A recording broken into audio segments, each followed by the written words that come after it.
Afternoon all. Now please excuse the mess on my bench, but this video is going on my other stuff channel, so it's not so important. Now I want to get on with building my Arduino PWM solar charge controller project, and one of the reasons I haven't got round to it yet is because I need to build essentially what's on this prototype PWM5, but without the microcontroller. And that just gave me an idea.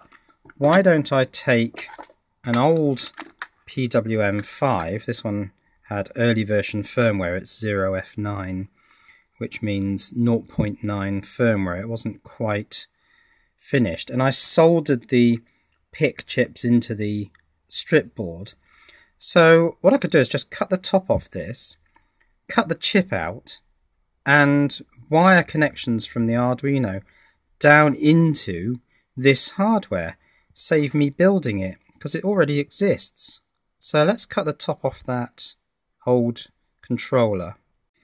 So there's a hole cut in the old charge controller, and what is effectively a perfectly good 12F683 has been cut out, but now it means I can get the Arduino and kind of mount it on the top of this, wire some wires down to the sort of remaining pins of the PIC, and start to make parts of the circuit work, like the charge pump, which is these two capacitors on the left, possibly the LED, although I don't think that's necessary in the first version, certainly the PWM signal, which is that sort of diagonal wire running up there, so it's this bottom right pin, and there are a pair of resistors here, potential divider.